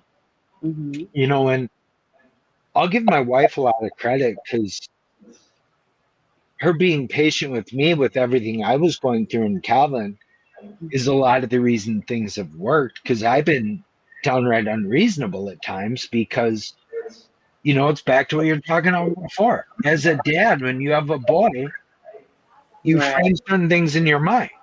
Yeah. And when those don't come to fruition, it's hard on you. Yep. But it's Yeah. a way that I never want to let that spill to his lap. So he doesn't see any of that frustration. You have to be the buffer. The buffer, yeah. So speaking of, when it comes to the couples, I did a show last week where we were talking about how to keep the couples, the marriage or relationship together and connected and strong. When it comes to, you know, when you have, you know, you're going through, you know, the different changes and with the diagnosis and getting the child the help that he needs, has there ever been a butting of the heads when it comes to, you know, services, therapy, or what should be done, or, you know, how did you deal with that, or was there always a cohesive front, or has there ever been, you know, I think we should do this and I should do it? We internally haven't had as much headbutting. We've had more headbutting with the providers and with other people. Okay. You know, because some of the downside is, like, we've had providers come in that are years younger than my wife and me, and they're telling us how to live. And it just goes to that point of, do you still live at home? Like, how do you, you know, at 20 years old have that wherewithal to tell us we're doing it wrong? Right. You know, and there's some of both ends, and we've had we get a fair amount of assistance from our county. Yeah. You know, but there's two sides of that story, and there's a lot of times the wrong workers are in place. I don't know what Steve doing. You need new internet service. Okay, so GP has a question in the chat. He says, question, is this the norm for anyone with autistic child, from how the child is behaving with mom versus the father? Well, okay, I'm thinking it's parenting style, and that's not just with children with autism. That's anybody. It's parenting style. If you can have a parent doing one thing at one home and they can get away with murder, that's why they want to go over there all the time. And then you got even in the same home, they can find the ways to leverage mom and dad either against each other or other ways. So I think the biggest thing about that is that's why it's so important as parents to be on the same page, because your kids are going to use every avenue. Exactly. Yes. You know, there's times I'll hear him downstairs asking her a question. She'll say no, and 5 minutes later, he's up here asking me. Right. And I've just learned my response. What did mom say? Because it's never good when I tell him yes, she tells him no, or vice versa. Exactly. You know, that always leads to a worse issue. Right. You know, and that's what's hard. Because I don't know if he's a boy and that's why he does it more than my daughter, or if it's autism or what it is. But he likes using that any leverage he can get between mom and dad. Yeah, I don't like. I see the comment there. I do agree. I see that with my daughter a lot too. Um, but I think the thing you see in the autism is they get stuck on. Yeah, they get fixated on. Yeah. Yeah, they get fixated on certain things, and no, you said yes, Dad said no. We're not until Mhm. I get what I want. We're not ending this argument. And it's just like, Yeah. Yeah. It's like, what's going on? And and I tell when I'm talking to parents and stuff, I tell them all the time. I was like, look, do not think that your little one or your kid is not smart. They look, they know exactly what they're doing, and they know exactly what to do to get what they want. And don't think that they're not going to it. They are very cunning. Okay. yep. Okay, so I have another. There's Steve. Steve, are you back?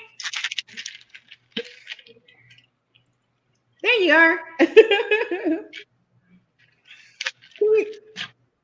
Uh-oh. You just put yourself on mute, Steve. Oh, okay. Anyway. Okay. Here's another clip that I found, and I just have two more questions. And then I have Steve talked about the song that he wrote, so I do have it, and we're going to take a listen as we end the show. Nice. So first, let's look at this video.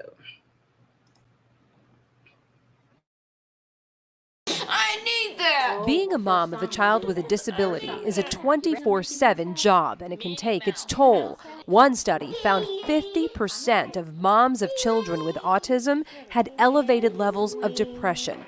Now COVID is adding extra stress. A recent Urban Institute report revealed many of the services and programs to help kids with disabilities have been reduced or completely eliminated. A new study shows fathers play an important role in supporting a mother's mental health. Researchers examined a sample of 3,550 children and their parents. They found moms of kids with autism reported fewer symptoms of depression when fathers read regularly with the child as early as 9 months old. Additionally, the scientists say dads may lessen a mother's depression when they engage in consistent, responsive caregiving, such as soothing a child when they're upset. While they might not eliminate a mother's stress entirely, the research shows a father's actions can help relieve a mother's stress. I'm Nancy Alvarez reporting.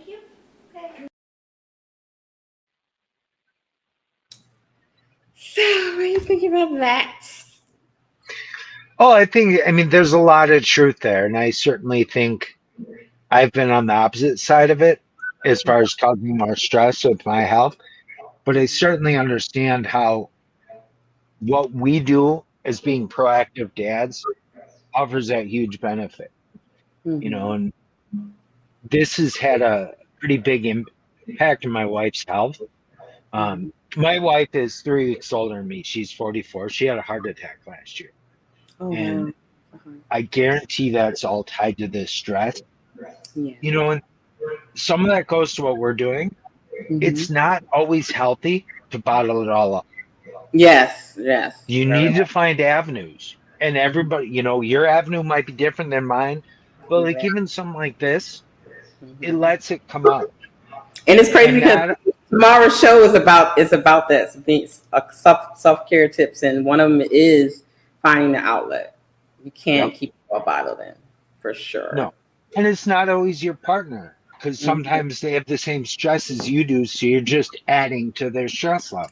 Exactly. It's having that outside person, somebody you can talk to and engage with, that's a willing to listen. Yeah, I agree. Steve, you there? Hello. Can you hear me? Okay, leave the camera off and just talk. Maybe that'll be better if you just leave the camera on. Yeah, that's fine. Is that You good? Okay. Yep, I know it's you. I know it's Hello. So, Steve. So the question is, how do you you and your wife handle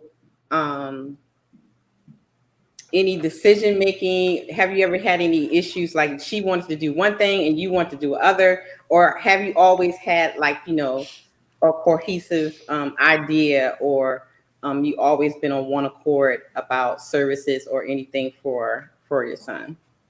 We've pretty much been on board for everything. We do think alike about on his decisions, and thank God it'd been a lot harder. I think once in a while we'll hit something, but we'll you know, talk about it and decide what's best. But it hasn't been as many as you would think. Okay. He's because he's, I want to say level 3, I guess is what he's tagged, but it's a lot of common sense and no brain decisions of what's best for him to just to make him happy, and is he really going to benefit from this? Aide, who was at his aide at the time, said, you know what, maybe he really doesn't want to play, and that really opened my eyes. But like Tony says, you want your kid to be as typical as possible, but at one point you got to break that and then just go on what makes him happy, what makes him tick, and you got to listen to him. But for the most part, yeah, we've been on board with a lot of the decisions, which has been nice. And like I said, she's a teacher. She's seen it all, and I've been in the background. But we both, you know, step up. You know, once in a while she'll poke the bear when something needs to be done, and then I got to go raise some hell with somebody. But other than that, Tony's the one that knows what I'm talking about. But it's been a good decision process up through, which has made it a lot easier. Good. So I understand, Steve, you said that your son will always be with you.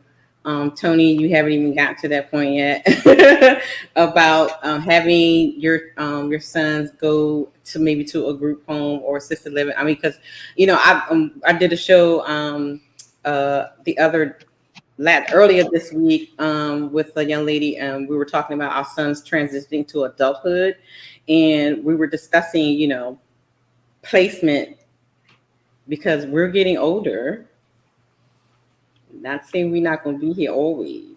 What's going to happen if we're not here? What's going to happen if, you know, something happens and he's placed somewhere? But so having said that, what are your thoughts on this as a dad? Watch this video. That looks like a bar brawl. Now from the I-Team, tackled and held down. Workers at a group home for people with developmental disabilities caught on camera repeatedly taking down a teen who was living there. And tonight, his mother is calling for a complete overhaul of the state's Division of Developmental Disabilities. The I-Team's Bianca Bono joins us with details and a warning. Some of the images are hard to see.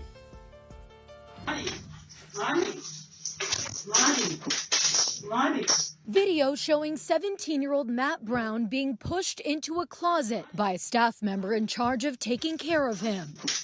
Matt, who was diagnosed with autism when he was 22 months old, had become triggered, getting upset with a staff member. He was taken to his room, where 2 staff members repeatedly push him and lay on top of him.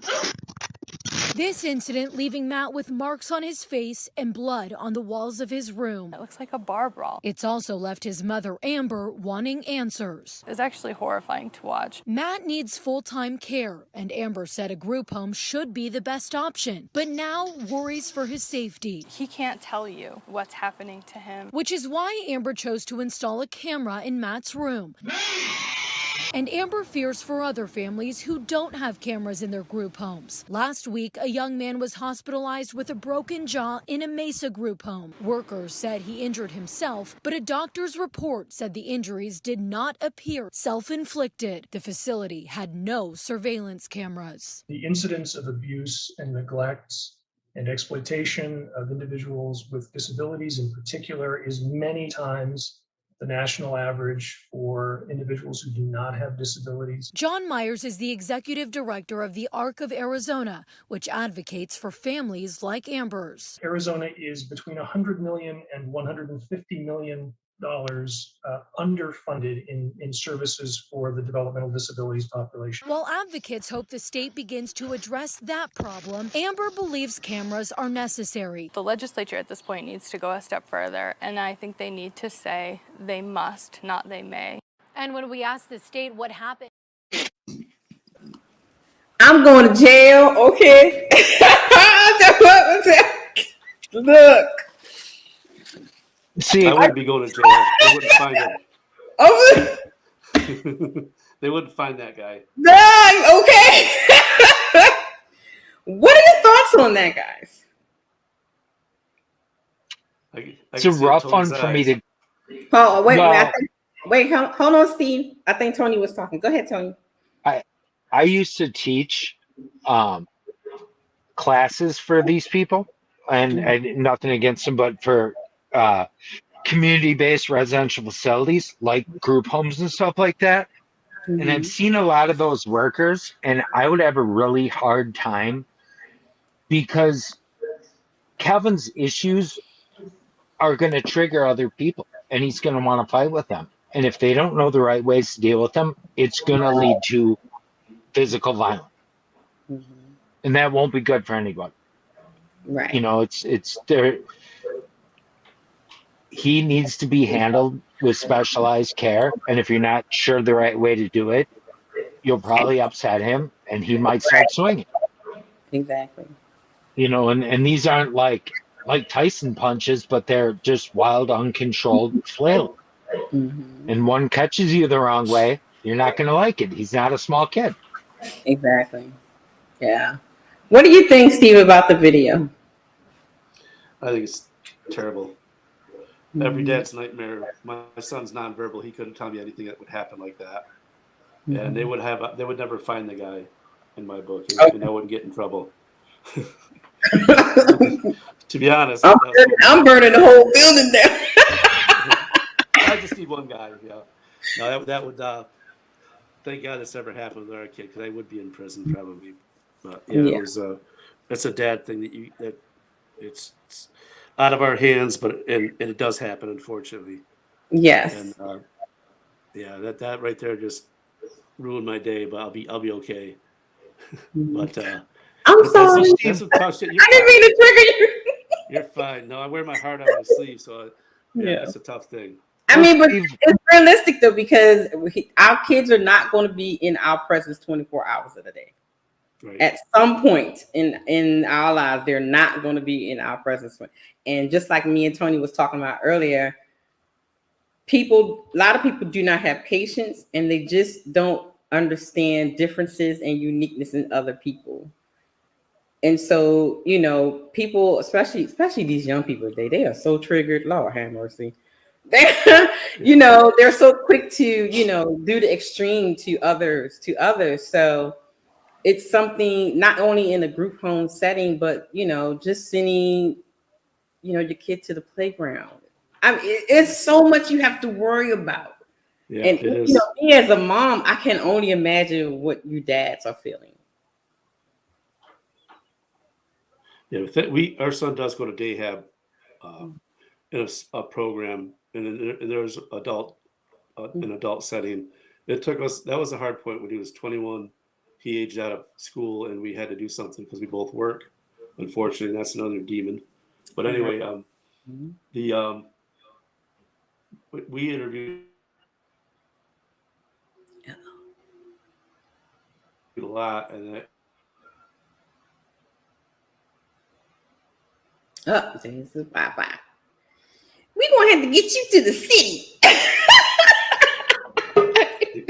He hangs out with Steve, you there? the guy, but that's always in the back of my mind. You ever want to get news like that, and I don't know if I could handle it. To be honest with you, I'd have to really think about it, because there'd be some major stuff going on. Yeah. But anyway, that's the truth. So I have one last video and one last question, and then we're going to end the show. And I've truly enjoyed this conversation, guys. I mean, yeah. And yeah. So here's the last video, and then we're going to ask the last question. Chris is in 11th grade and pretty much on his own in high school. He has a mentor that helps him. No biting, Chris. All right, Chrissy, go to mom. Let him walk off if you don't mind. Yeah. Go to mom and I'll be off in a minute. Go to mom. Chris probably had one of the worst diagnoses ever. Self-injurious, swollen intestines, poisons in his systems, neurological damage, mental retardation, severe autism, almost the Crohn's disease. Chris did not communicate, he didn't sit down, he didn't put on clothes, he wouldn't go outside. He ate the walls, he ate the table, he ate the rug. We couldn't eat in the home, we couldn't have lights on, we couldn't have the TV on. If I coughed, he would run downstairs and punch me. It was a 24-hour-a-day job. Chris never slept, he never ate, he wore diapers, never spoke. And I was pretty much told to put him in an institution. It was obviously depressing, but so we went on this battle, you know, to educate and to provide therapies. His mom went and studied everything she could get her hands on. She visited hospitals and schools and Johns Hopkins and Kennedy Krieger and Rutgers. And she set up a school in our home. Our home became a school. It was one of the first centers of ABA, which is Applied Behavioral Analysis. We set up intern programs with kids from Penn State and Franklin and Marshall, and we began teaching Chris. I thought to myself, if he's happy, if he stops hurting himself, you know, if I could hug him, that would be the greatest gift in life. And we continued against all odds, and he got better. I was telling him that you go to Elizabethtown. Where do you go? Elizabethtown, you tell. Elizabethtown High School. Elizabethtown High School. And we're very proud of that, right? And we collect a lot of movies. We buy movies. Yeah, so I'm gonna just talk about you a little bit because I love you. Have a kiss. The thing I've learned most over the years is to be a parent first. It changed my life completely, put me in another direction. I was able to love unconditionally. And I never thought of him as this poor, broken human being that we need to cure. You know, he's not sick. You're trying to get me to go?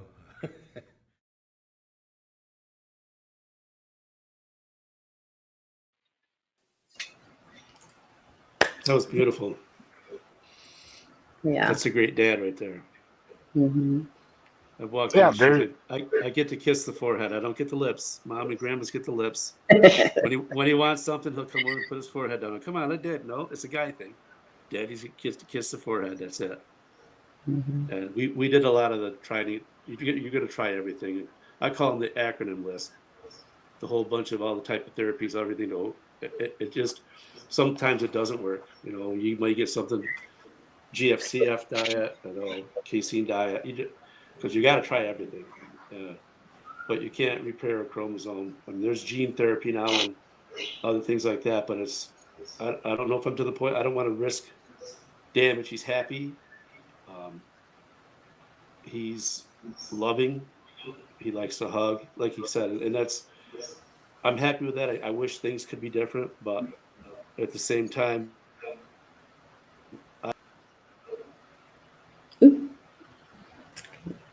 Let's see if he pops back up, Wallace. Gonna pop back up. Yep, there you go. Steve, you there? Okay. Any words, Tony, about the video? Well, I know you got kind of emotional. I'm sorry, I triggered everybody today. Go ahead, Tony. Well, I was just gonna, a lot of what Steve was saying, is very realistic. It changes your whole perspective on everything because you want them to grow into what they can be, if that makes sense. Because you don't know what that's going to be, especially, I'm in the developmental years still, and it's a struggle sometimes and it's frustrating and you want to do the best for them. And as a parent, it's very hard, and that's what I see with my wife sometimes because you want to do more, but there's only so much there you're able to do. Right. Yeah. Yeah, exactly. So, wow, that was deep. So I got kind of lost of where I wanted to go. Okay. So Is he back? yeah, I think so. He keeps popping back down. Can you hear me? Yep, I hear you now. Tony, I missed everything you said. Damn freaking computers, I tell you.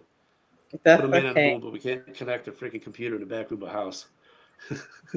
So Steve, right now I'm going to play your song. So everyone in the chat, I will put the link to the YouTube video of his song. I'm also going to put it on the screen. Steve has written a song for his son, and we're going to take a listen to it. Hey, Tony. Yep. Okay, Yes, Steve? Y'all ready? Here we go. Yep.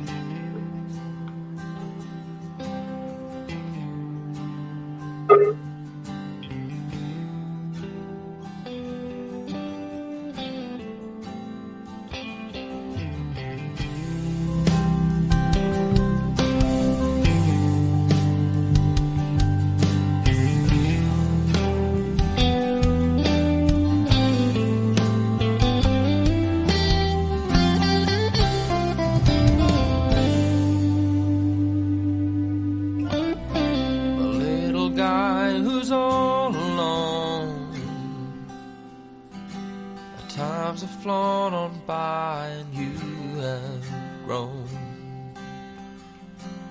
For all you do, I am so proud. Still waiting for you to talk aloud.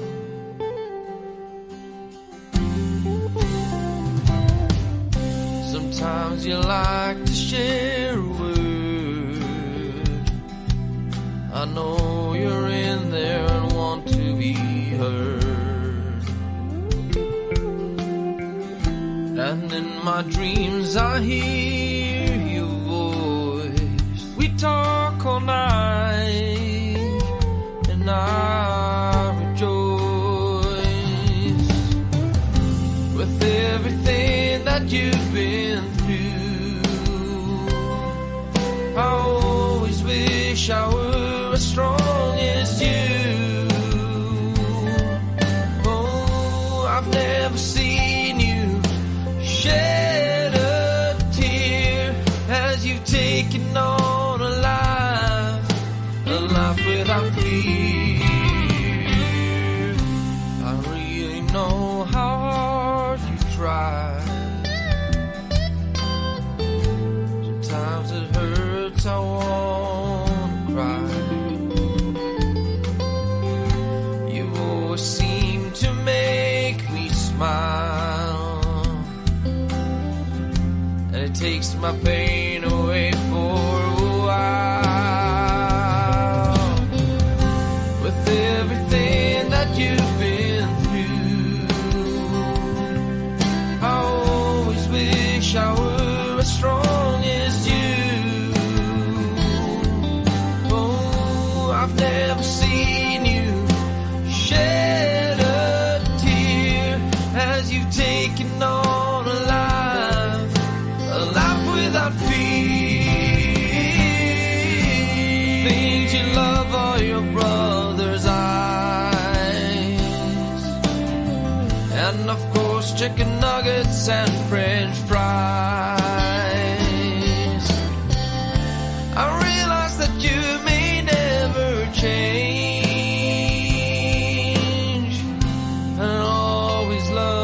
Just the same to others who know not what to say. It's what we live with every day. A special one locked up inside keeps me going with every stride. Although some days I get twisted and curled, I would not trade him for the world. I was chosen, and I do not regret.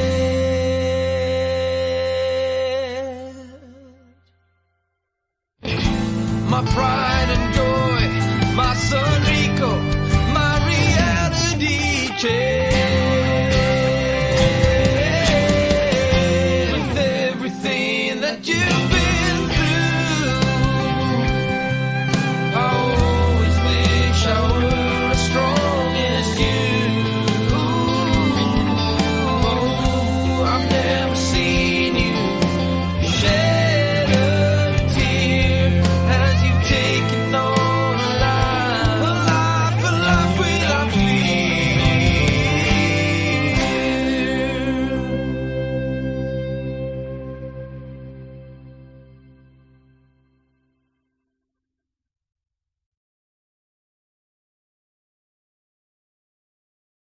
Oh, okay. All right. Yeah. That was yeah. So that was a song that was written by Steve.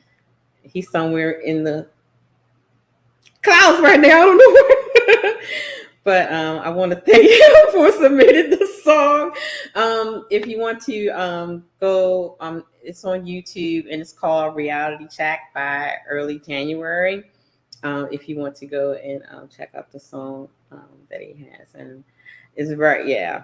And I found it so cute when he said about the chicken nuggets and fries.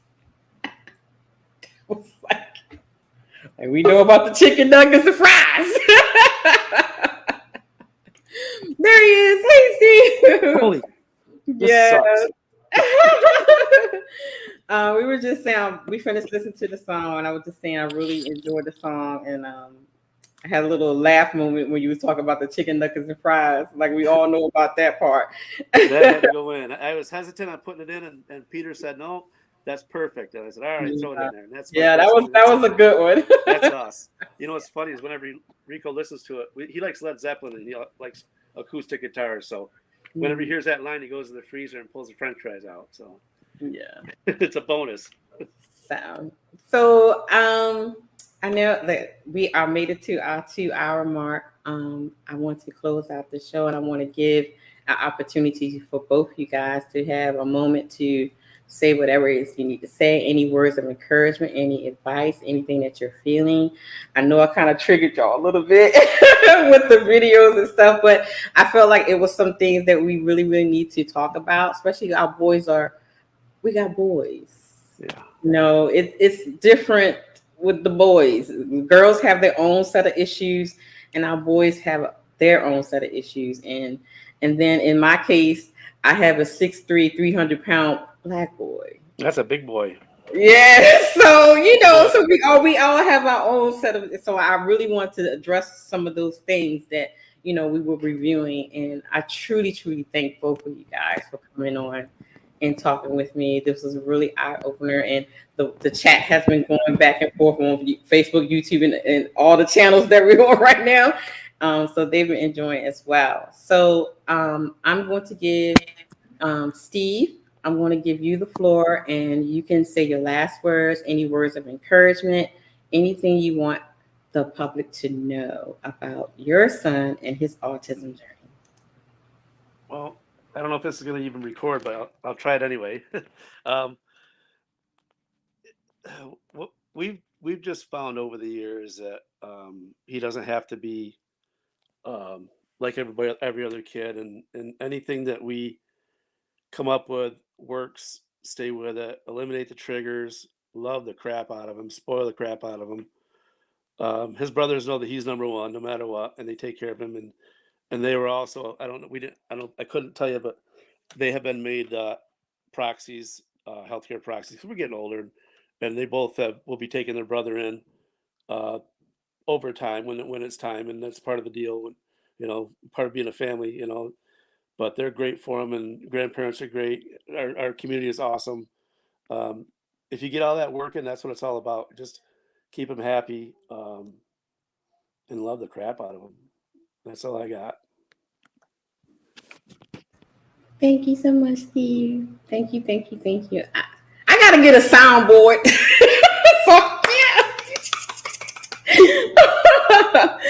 All right, Tony, thank you for coming. And what are your last words?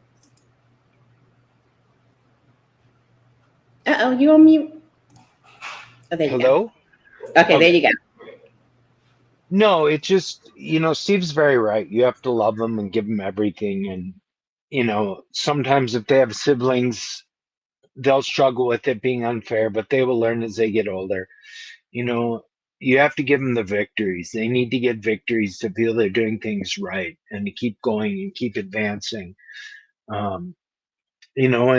And that structure, the structure is so huge and allows them to succeed, but sometimes you have to help with the framing of the structure so they can stay with it and understand it.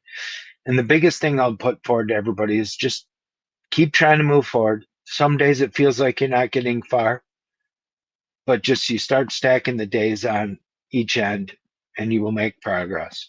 But just keep trudging forward.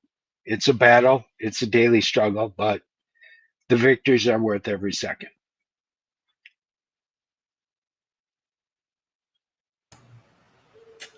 Y'all got me all emotional.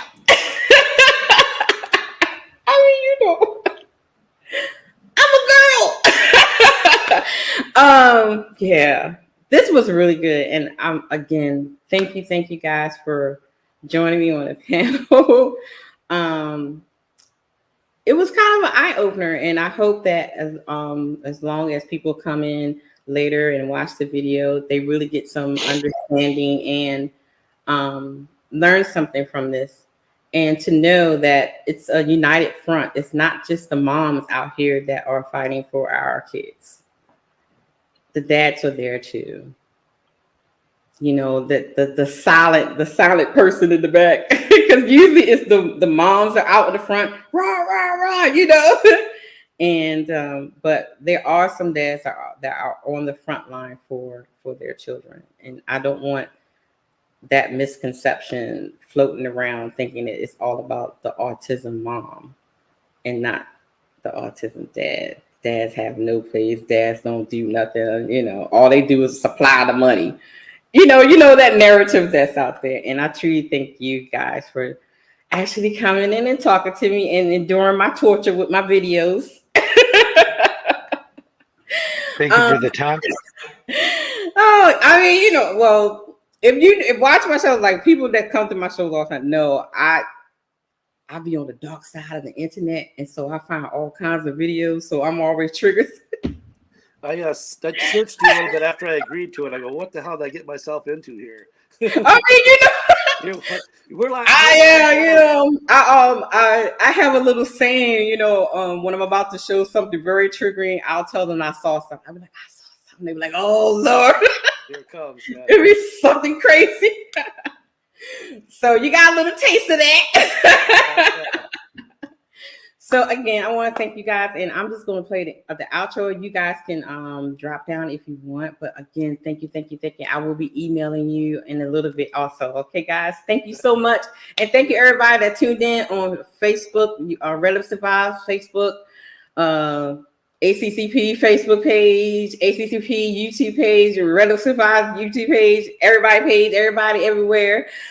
Thank you guys for tuning in, and make sure you hit the like button if you haven't subscribed to the channel. And tomorrow we will be talking about self-care. You can't pour from an empty cup.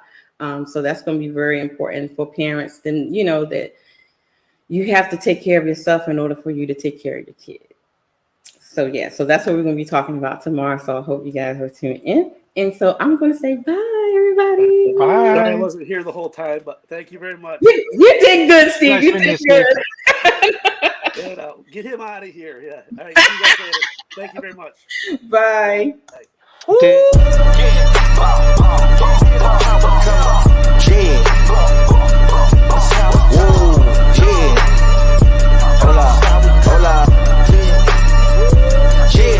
It's been a long time coming. They ain't come for my cloth, they tugging it. Putting up numbers, 99 pounds, and I still kept it 100. Yeah, it's been a long time coming. They ain't come for my cloth, they tugging it. Putting up numbers, 99 pounds, and I still kept it 100. Yeah, who don't play, play.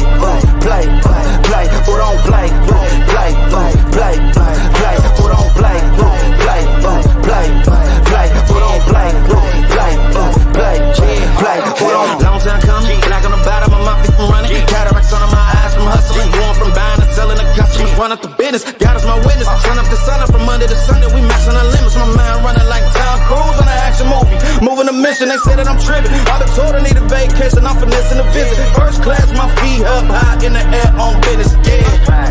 Cover the city, your city ain't working, it's all for nothing.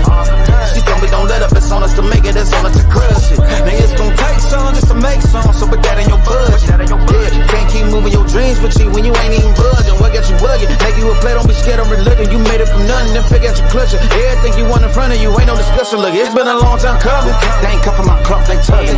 Putting up numbers, 99 pounds, and I still kept it 100. Yeah, it's been a long time coming. They ain't cuffing my cloth, they tugging. Putting up numbers, 99 pounds, and I still kept it 100. Yeah, who don't play, play, play, play. Who don't play, play, play, play, play. Who don't play, play, play, play. Who don't play, play, play. It's been a long time coming. Track star, a long time running. I exterminate foes, they bugging. I'm joke, I want my nuggets gold, platinum chain. Call them Johnny Dang, dog, with my brains. I go off like look like rain. My verses, gas, I'm on it, spaz. The business, cash, no money, pass. Kenny said I need a verse, I said give me like 30, I did it in 15 for real. I've been on fire, they want me to chill. I've been on fire, they want me to. Look, it's been a long time coming. They ain't cuffing my cloth, they tugging.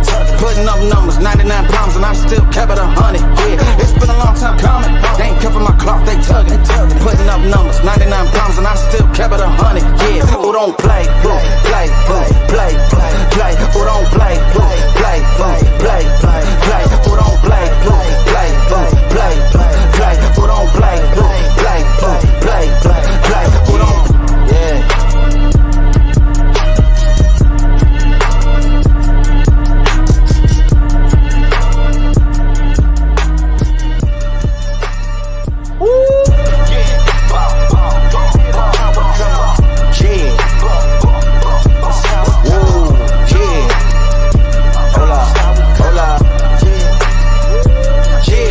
It's been a long time coming. They ain't cuffing my cloth, they tugging it. Putting up numbers, 99 pounds, and I still kept it 100. Yeah, it's been a long time coming. They ain't cuffing my cloth, they tugging it. Putting up numbers, 99 pounds, and I still kept it 100. Yeah, who don't play, play, play, play. Who don't play, play, play, play. Who don't play, play, play, play. Who don't play, play, play. Who don't? Long time coming. Black on the bottom of my feet from running. Cataracts under my eyes from hustling. Going from buying and selling to customers. Run up the business. God is my witness. Sun up to sun up from under the sun that we maxing the limits. My mind running like Tom Cruise on an action movie. Moving a mission. They say that I'm tripping. I've been told I need a vacation. I'm finessing a visit. First class, my feet up high in the air on business. Yeah. Cover the city. Your city ain't working. It's all for nothing. She told me don't let up. It's on us to make it. It's on us to crush it. Now it's gonna take some just to make some. So put that in your budget. Yeah. Can't keep moving your dreams for cheap when you ain't even budging. What got you bugging? Make you a play, don't be scared of religion. You made it from nothing, then figure out your clutching. Everything you want in front of you, ain't no discussion. Look, it's been a long time coming. They ain't cuffing my cloth, they tugging. Putting up numbers, 99 pounds, and I still kept it 100. Yeah, it's been a long time coming. They ain't cuffing my cloth, they tugging. Putting up numbers, 99 pounds, and I still kept it 100. Yeah, who don't play, play,